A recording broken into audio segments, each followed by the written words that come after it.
Good morning. It is a beautiful morning. It always is. We're thankful to have our friend from First Federal on this morning. Evan Gottschalk joins us.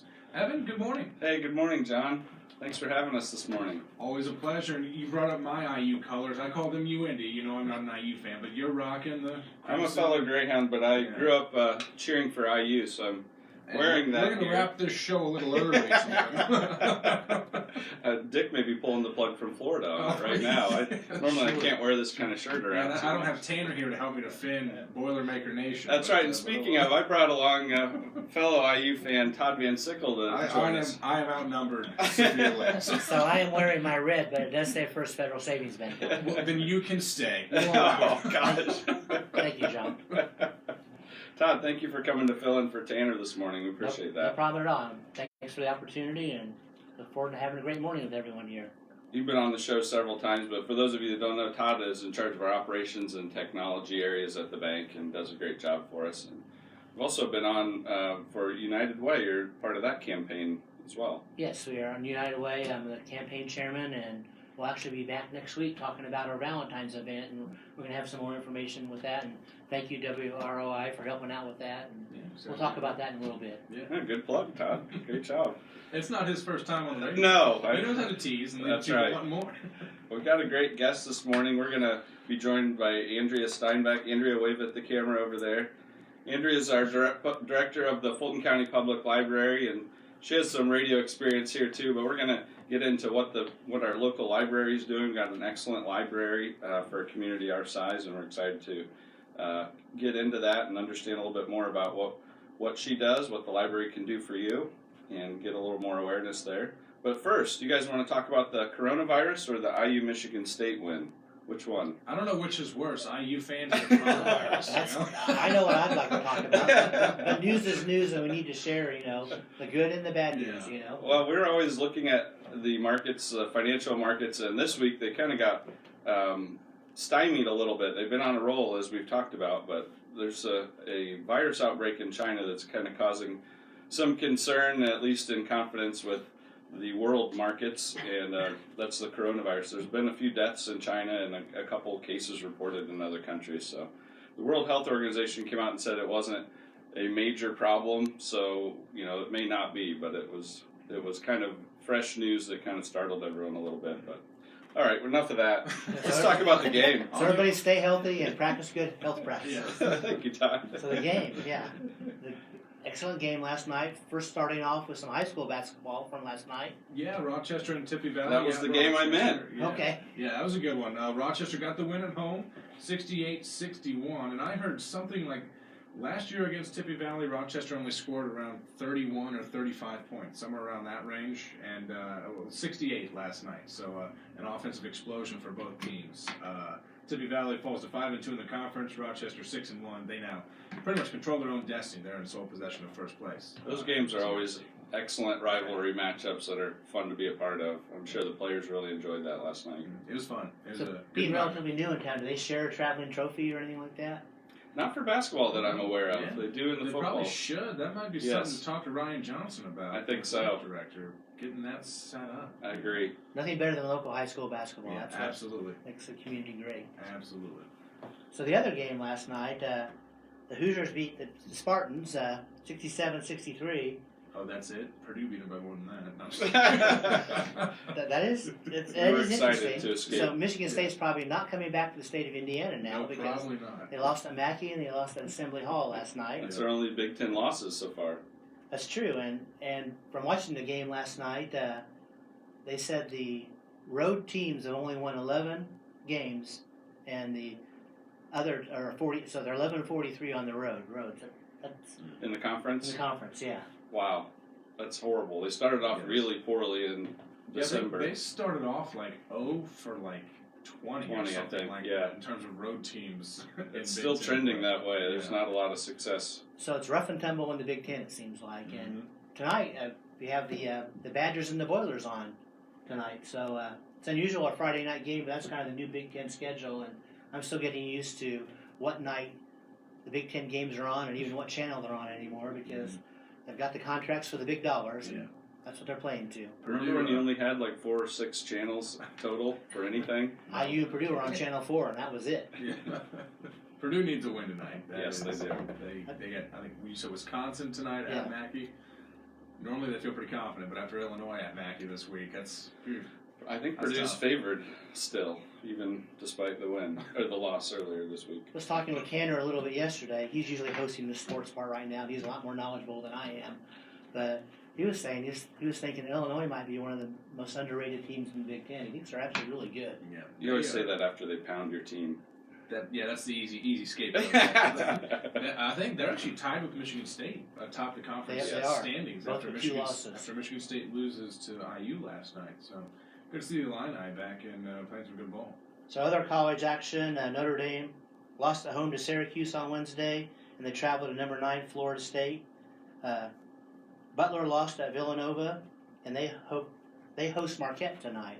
So Butler's had a rough stretch. I think they've lost 3 conference games in a row. and they're ranked 6th in the nation, and now their conference record's 3-3. So Yeah, it's been they're going to drop probably out of the top 10 if I had to guess. But and Marquette's not a team to sleep on either. They got Marcus Howard, he can score, so that's no gimme for the Bulldogs. And IU comes back on Sunday against number 17 Maryland, so kind of from the frying pan to the fire, or the fire to the frying pan there. So that's at Assembly Hall. So that's a few extra points there, I think, right? Hopefully. Of course, for everybody IU. from Purdue always thinks that, right?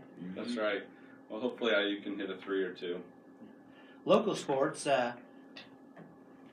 On tonight we have the Rochester boys hosting Manchester. That's a WROI broadcast, right? Yeah, we'll have it. Pre-game show will start at 7:30. Actual tip-off is scheduled for 7:45, but always hinges on the JV game. So. And then Tippy Valley travels to Southwood, and Winnemac hosts Caston tonight. Then the girls host Manchester tomorrow, and that's a WROI broadcast also. Yep. And that's 7:45 game time. 7:45 game time, and again, expect the pregame show on air here about 7:30 tomorrow. And Randy Wynn will be on the call for that one. And it looks like Tippy Valley hosts Southwood tomorrow, and Winnemac's off for the weekend. Argus is off, and Caston is off this weekend. The girls' sectional starting real soon, so that's how the schedule kind of winds down a little bit. Yeah, I believe this weekend they'll find out who they play. The selection show, if you will, is Sunday afternoon. And so, yeah, we'll see who the Zebras have. And I guess a final note for Saturday's game, that's actually senior night for the Lady Zebras. So That's great. Come out and support the exactly. Zebras, and they usually honor the seniors and their parents. And Exactly. my daughter played high school basketball, and I know it's a real commitment, and it's a great way to honor those people. I mean, every sport has a senior night. We should go out and support those. Sure, absolutely. Got the Super Bowl in a couple weeks. We do. next weekend, 49ers and actually. Chiefs. You guys remember what the record was for the 49ers last year? What, like 2-14? 4-12. 4-12? Yeah. And they've only lost 3 games now? Yeah, Is that they right? won a couple at the end of the year and kind of mop up stuff. But yeah, what a turnaround. No That's- kidding, yeah. Now That they're balanced Super Bowl. schedule when they try to arrange things, so Yeah. the bad teams last year have easier schedules this year, but the 49ers are a great team. I think they're favored, aren't they? Did they only call like 8 pass plays last week for that win? I mean, that is going against the grain Yeah. of the The modern Purdue running NFL. back carried the team, so Boilermakers have that to hang their hat on. He's fast. He actually more so ran track at Purdue. Oh, That was- okay. That was back when Daryl Hazel was the head coach, and we kind of tend to want to forget that era. Yeah, you were looking for other talent then. Exactly. So the Super Bowl national holiday is next Sunday. That's right. You guys closed on Monday for Yeah. Super Bowl Monday? Yeah. No, we're not. We are open to serve our customers most every day. And I saw there's been some thoughts over the years about trying to move that game to Saturday, since there is kind of Super Bowl flu on Mondays sometimes, especially in the cities where the teams participate. My buddy told me this last night, and I have no idea if this is true, but I guess I'll believe him and take him at his word, which might be a mistake. He told me that the Super Bowl Monday, the Monday following the Super Bowl, is the most called into work day of the year. Which A lot of coronavirus. yeah, that day. yeah, different type of coronavirus. That's great. Hey, speaking of NFL, I saw that Eli Manning announced his retirement. Did you guys see I that? did not know that. Yeah, 39 years old. He's only played for the Giants for, maybe 16 years, I think. 2-time Super Bowl MVP, but his all-time regular season record is 117 and 117. Interesting career. He'll still go to the Hall of Yeah, Fame. there's a lot of debate. Will he be Hall of Fame? But Oh, he he has will be. he has 2 Super Bowl championships. And he's 7th all time in the NFL in passing yards and touchdowns. And he's a Manning. He's got that going. Yes, for him. that's Let's the be name honest. helps. But it's interesting. I didn't know his record basically is break even. You remember the teams that he beat in the Super Bowl? I should say they beat. Same team twice. Patriots, right? Yeah, both Okay. times. Which there's not really anybody else that can say that either. Yeah. During the Patriots run, so.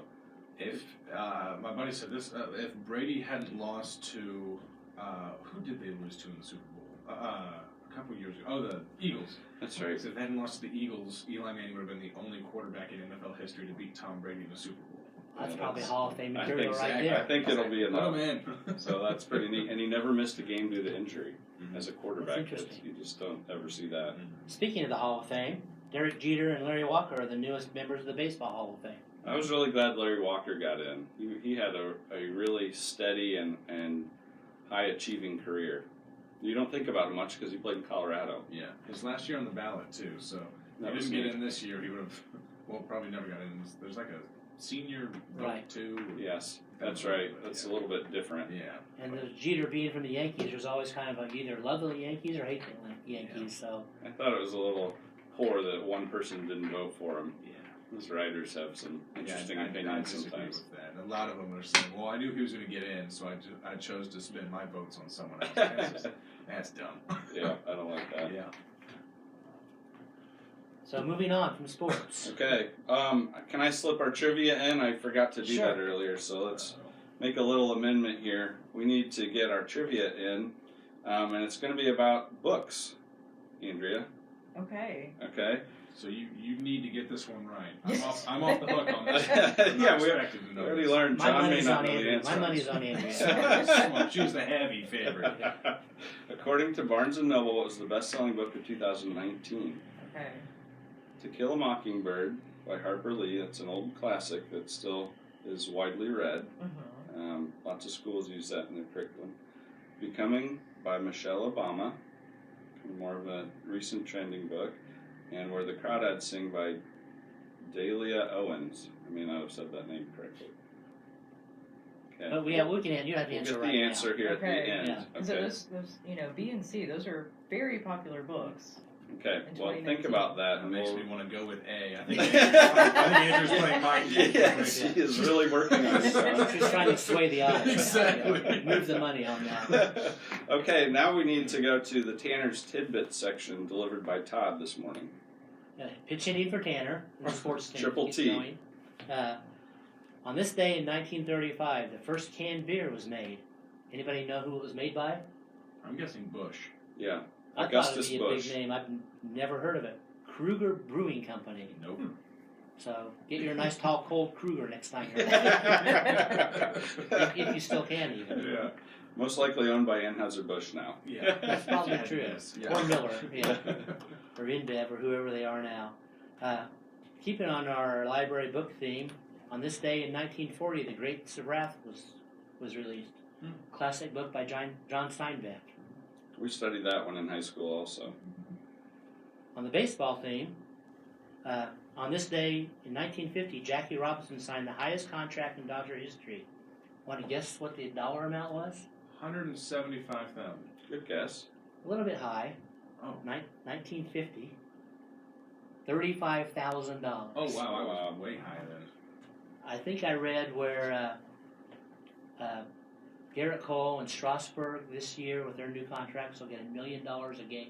So they earn more per pitch than Jackie Robinson did. Earned his whole year. Yeah. Oh gosh. He later became the first African American elected to the Baseball Hall of Fame. You start warming up the arm. You're back at it. Yeah. And maybe there's still a chance for all of us. Exactly, yeah. You've seen the movie The Rookie, right? Yeah, that's a great show. Trying to find some more juice in this in the left wing. On this day in 1984, Apple Computer unveiled the Macintosh personal computer.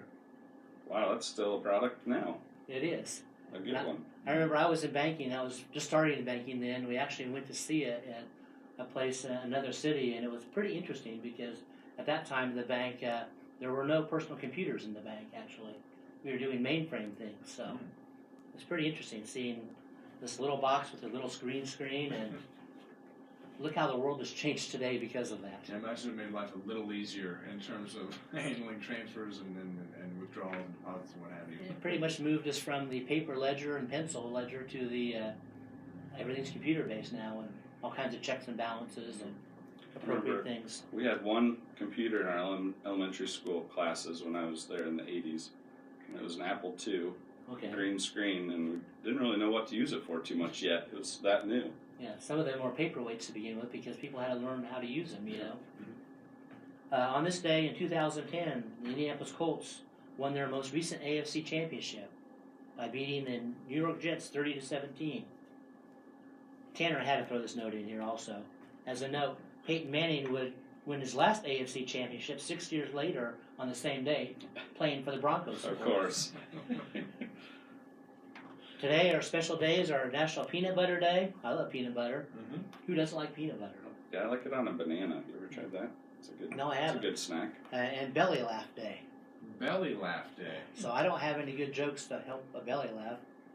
Maybe we need to work on that. I should have been prepared. I apologize for that.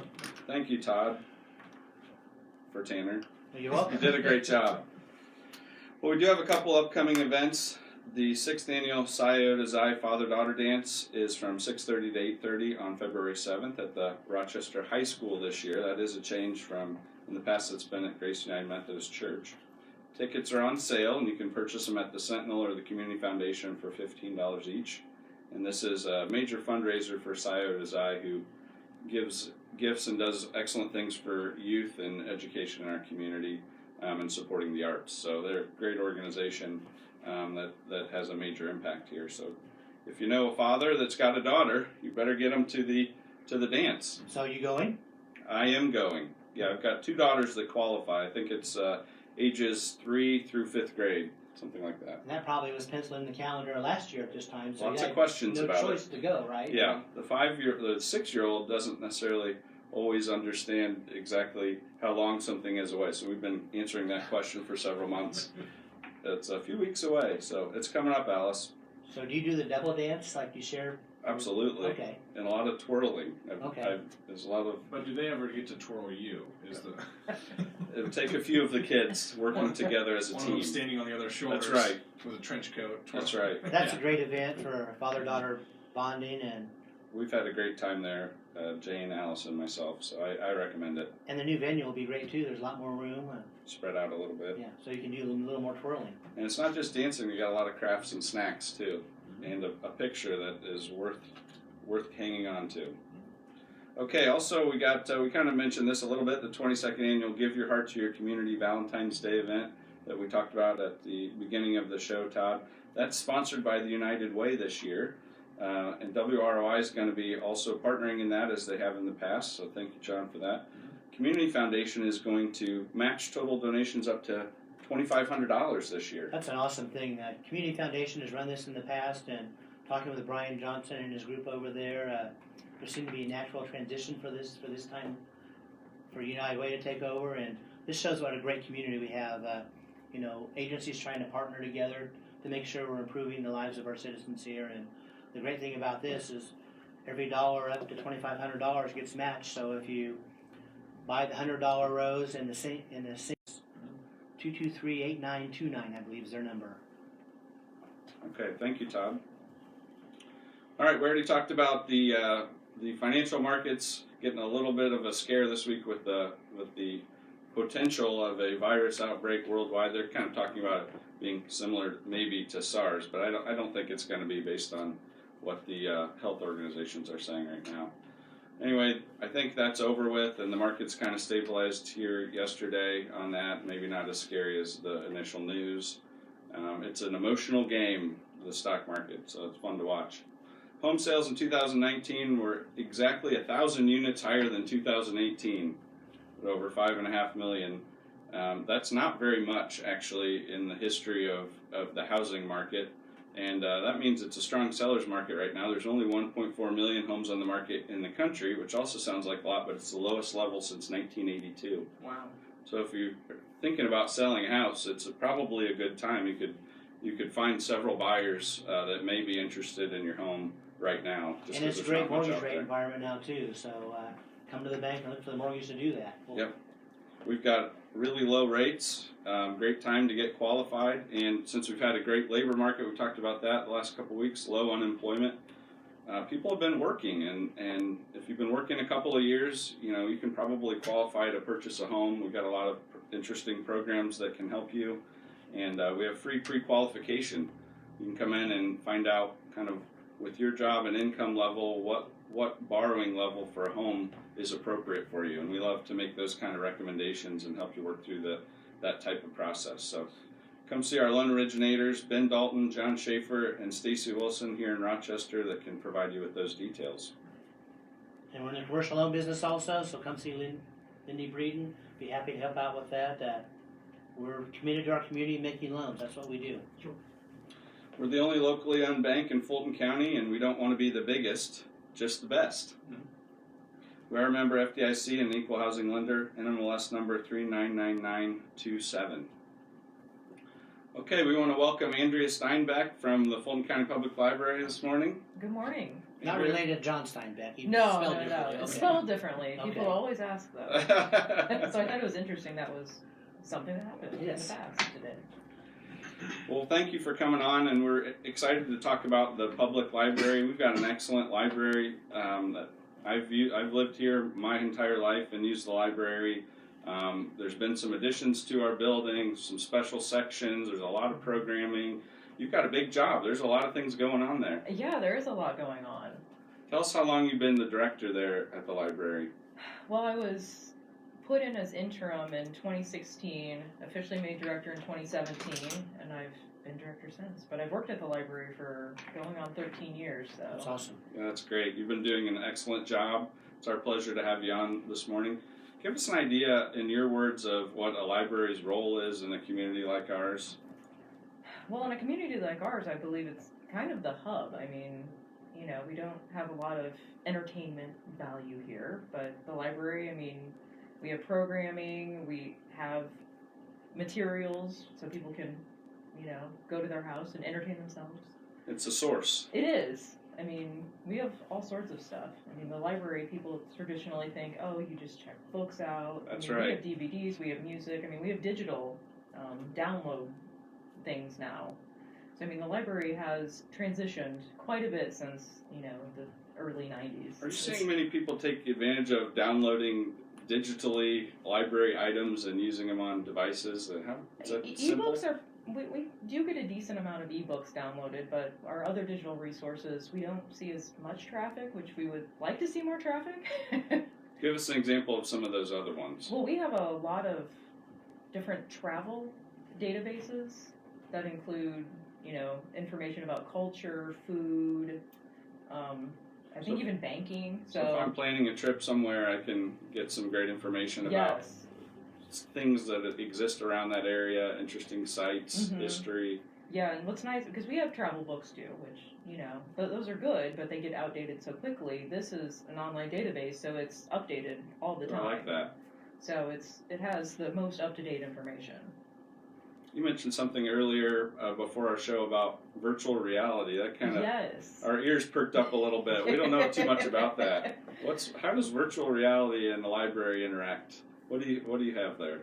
Well, we have let's see, which one do we have? I think we have the Rift S. So it's a headset. You put it on your head. You should have brought it for John this morning. Yeah. I thought That part I highly can get. The entertaining. rest of it I need help with. It is connected to a computer, but Okay. but yeah, it's really cool. You just put it on and you kind of forget where you are.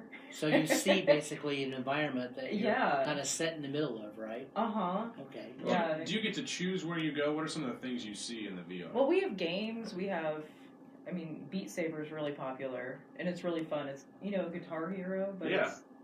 it's like you have lightsabers, and you have to, Okay. Play the There's drums like these to lightsaber. No, there's little blocks that come at you, so you have to slice them the way the arrows are pointing. We should have brought that in. I know. Yeah, there's some entertainment value of watching Yeah, somebody probably use it watching, also. yeah. That sounds fun. Yeah, one of my favorite stories is I was actually, using the VR, and one of our younger patrons, Kevin, shout out to him, he's in school, but he was watching me. He's like, "What is she doing?" Because I was bending down. I was petting a robot dog. Oh my gosh, that's awesome. Well, that's neat. Well, that's one of the things that's probably changed in libraries for the last few decades. We talked about the Macintosh computer, but technology. Oh, yeah. This isn't just books anymore. No. I mean, libraries, we've had to keep up with the times as far as technology, and technology can be expensive. Do you have a lot of people using computers? We still? do, surprisingly. I mean, everybody, usually think, oh, people have internet at home, but we have a lot of people in our community who don't have internet at home. And I live in Lighters Ford, and we still don't have high-speed broadband. It's been a big statewide economic discussion of statewide broadband in rural areas, which we're in that category. So it's a great point that you can still go to the library, get online, do things that you need to, and for the time being, that's an excellent source for that not everyone has access to. It's a great point. And we have Wi-Fi too, so if people have their own devices, come in and hook up to our Wi-Fi. That's great. Okay, we've talked a lot about what you have to offer. Let's talk about the programs. You mentioned earlier that there's lots of things going on at the library. What's happening here more recently that's coming up? Well, something that we have coming up on Monday is EVA Education Day. It's the 27th is the 75th anniversary of the liberation of Auschwitz concentration camp, and Governor Holcomb has declared the day EVA Education Day. Interesting.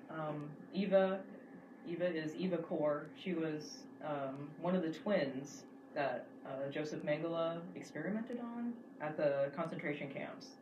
And she actually moved to Indiana in 1960, and so she's been, she was an advocate for forgiveness. She actually forgave Hitler and all the people who did things to her. About one of the most difficult things to do that most of us probably wouldn't be able to do. Yeah. That's incredible. And that's something, that's what she's been promoting. And she actually died last year, but... So what kind of education... We come to the library to learn a little bit about EVA? Yes, we're actually showing a documentary at 3 o'clock at the Rochester branch. And it's called EVA A-7063, A Holocaust Survivor's Fight to Heal the World. Wow. So, That sounds powerful. Yes, I think it's going to be good. I actually saw her speak at a library conference last year, or 2 years ago, and she was really amazing.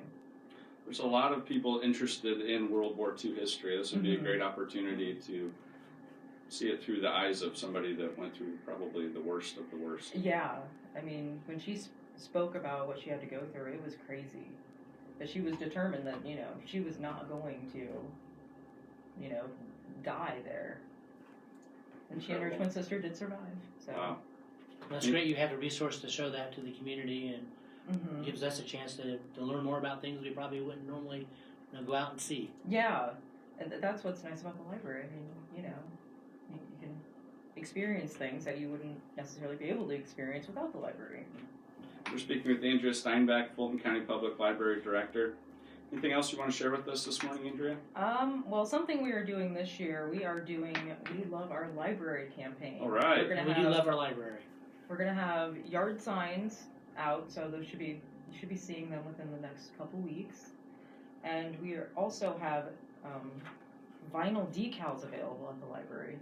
Or no, show the camera. That's nice. Great, thank you. I like those. Can I have one of those? You can. I actually brought some for everybody. But so we're excited about Thank you. that. This one should spread a lot of awareness. Yeah, so you can put them on your cars. Okay, Or, that's great. So what are the library's hours, just to refresh people's memory? When can they come to the library?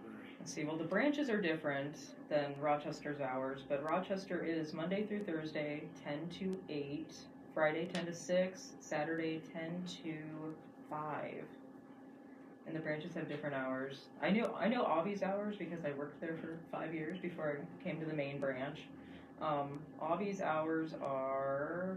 Well, I'm sure you can go to the website and check Yeah, it you out. can. Yeah. But Avi's hours are 10 to 7 Monday, Tuesday through Friday 10 to 6, and then Saturday 10 to 3. So you probably have lots of after-school activity then. We do, Yeah. yes. That's right. Well, thank you for helping shepherd one of the best institutions that we have here locally for public education, and really exploring the diversity of learning in our culture, the history. You represent education really well, and as things have changed, you're still a very, very relevant institution here locally. We encourage everyone to stop into our local library. They've got great sections for kids, teens, adults. So thank you for joining us this morning, Andrea. Thank you. Enjoyed having you. Yeah, thank you. Now we're going to put the pressure on you That's since you're the right. librarian. Okay, our question to remind you, according to Barnes & Noble, what was the best-selling book of 2019? Our choices were A, To Kill a Mockingbird, B, Becoming by Michelle Obama, or C, Where the Crawdads Sing by Dahlia Owens. I don't know, I'm between B and C, because I know Michelle Obama's book was huge, and Where the Crawdads Sing. You're on the right track. That was huge too. So I would have been wrong going with A. Yes. Your Well- instincts are still Yeah. poor, John. Should today be any different? Well, because I think Where the Crawdads Sing, I think that might have been an Oprah book. I could have boosted it a little Yeah, bit. you're on the right track. You're getting warm. I've been leaning towards B this whole time because it's Michelle Obama. I know how big she is with everyone, so I'm gonna lock in at B. No disrespect, John, but I trust the librarian. Am I wrong? Are you saying I'm wrong with B? Yeah, Yes. Dang it. Andrea's correct with C, Where the Crawdads Sing. Well, I mean, being a librarian, I know that book had so many holds on it. It was crazy, and then book clubs were choosing it. So I've heard from a couple relatives that it was very excellent, one of their favorite books ever. So Andrea gave me a 50-50 shot. Helped me win it A, and I still got it as wrong. always, next week, John. Yeah, we'll see. Okay, let's think about this words of wisdom as we close our show this morning. Life's most persistent and urgent question is, what are you doing for others? And I think that fits well with our library theme today, too. That was by Martin Luther King Jr. And in honor of Martin Luther King week. Everyone appreciate you guys Thank you. stopping by.